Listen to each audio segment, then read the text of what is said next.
Esta semana, pesquisadores anunciaram uma descoberta fantástica. Fantástica e complicada a beça.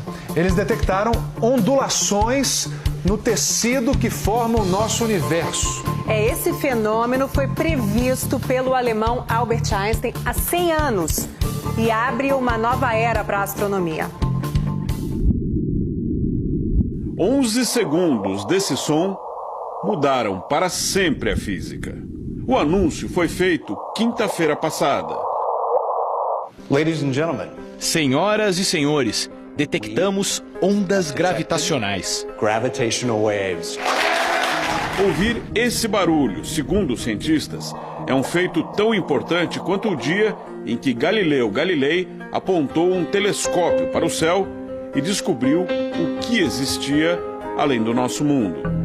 A detecção das ondas gravitacionais prova que o físico alemão Albert Einstein estava certo na sua explicação sobre como o universo funciona. Uma explicação pensada há exatos 100 anos e que batia de frente com as ideias de um outro físico famoso, Isaac Newton. O espaço para o Newton é um espaço plano, rígido e indeformável. O espaço-tempo do Einstein é flexível. Espaço-tempo é como se fosse o tecido que forma o universo. E é exatamente um tecido que vamos usar para explicar essa história. O universo do Newton, ele é plano, é rígido. Se você colocar um objeto, um planeta nesse espaço, ele tende a ficar parado. Se ele se mover, ele vai tender a se mover em linha reta. Mesmo que seja um objeto muito mais pesado que um planeta, por exemplo, uma estrela. Se eu colocar um outro objeto, um planeta, perto do Sol agora, Newton falou o seguinte: o Sol e o planeta vão sofrer uma força de atração gravitacional. É como se houvesse um barbante, esse barbante é a força da gravidade. Isso aqui é o espaço-tempo do Albert Einstein. Se eu pegar um objeto leve e colocar nesse espaço-tempo, você não vai notar muita diferença. Ela vai andar em linha reta. Perfeito? O que acontece com o espaço-tempo, se a gente colocar algo muito pesado, por exemplo, uma estrela, um buraco negro, o Sol, no espaço-tempo ele fica deformado. Se esse objeto, um planeta, estiver se movendo, girando, forma-se a órbita dos planetas em torno do Sol. Isso aqui é a teoria gravitacional do Einstein. Mas o que os cientistas descobriram? Se nós tivermos um objeto parado no espaço-tempo, a gente já sabe que ele deforma um pouquinho. No entanto, se ele participar de algum evento impactante, ele conseguirá gerar ondas, mais ou menos como essa bolinha. Ao cair, quanto mais impactante é o evento, mais forte é a onda e, portanto, ela pode ser mais facilmente detectada. Foi o que aconteceu. Instrumentos muito delicados, muito precisos, conseguiram detectar as fraquíssimas ondas de dois buracos negros colidindo. Imagine que essas bolas azuis são dois buracos negros. Quando elas se chocam, formam-se as ondas gravitacionais.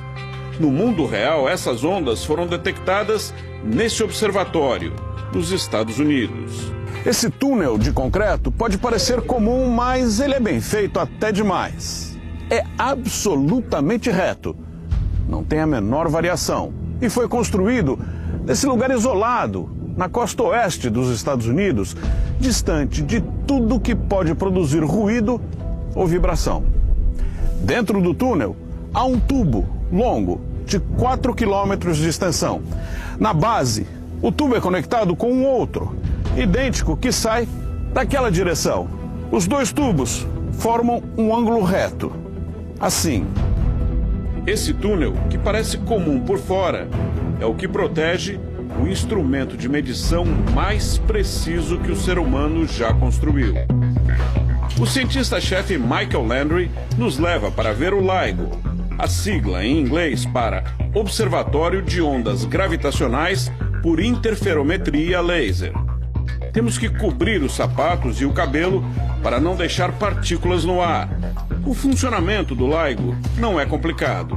O que faz a diferença é a precisão. Raios lasers gerados aqui são divididos nas duas direções por um vidro polarizado e percorrem o interior de cada tubo. 4 quilômetros adiante, espelhos superpolidos refletem os lasers de volta. Os espelhos nunca se mexem, são os objetos mais estáveis da Terra. Quando o LIGO está funcionando, o resultado normalmente é nenhum. Os lasers percorrem os tubos, são refletidos pelos espelhos e retornam exatamente na mesma frequência. Nada mais acontece. Mas tudo isso muda quando o equilíbrio é alterado por uma onda de força passando pela Terra. Mesmo que a onda seja tão fraca que produz uma vibração ínfima, 1 bilhão de vezes menor do que o diâmetro de um átomo. E foi exatamente isso que o LIGO conseguiu detectar. Uma onda gravitacional causada pela colisão de buracos negros. Fred Rudd, o diretor do LIGO, trabalhou durante décadas para comprovar a teoria de Einstein. Para ele, a onda gravitacional que foi detectada é apenas o passo inicial. Se estivéssemos escutando o que acontece em uma floresta, esses 2 buracos negros que colidiram seriam animais pequenos. No centro de galáxias existem buracos negros bilhões de vezes maiores. São os elefantes do universo. Um dia, ele diz, vamos ouvir o som dessas imensas energias. Em pouco tempo, os cientistas vão contar com mais uma ajuda na detecção de ondas gravitacionais. A sonda espacial LISA Pathfinder, que foi lançada no fim do ano passado, deve começar a operar em março. Mas o que isso significa? Será que dá para dizer que em breve viajaremos pelo espaço num piscar de olhos? Ou pelo tempo? Não, isso ainda é fantasia. Se existisse máquina do tempo, hoje poderiam estar aqui nesse hall turistas do futuro.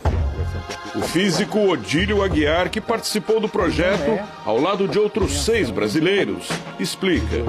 Por enquanto, o impacto da descoberta atinge apenas cientistas. É uma nova era da astronomia. É o início da astronomia de ondas gravitacionais. A gente vai começar a escutar o universo. Fred Rudd diz que éramos como uma pessoa surda vendo uma banda tocar e gente dançar sem conseguir ouvir som nenhum. Imagine se essa pessoa de repente conseguisse ouvir tudo. Imagine a diferença.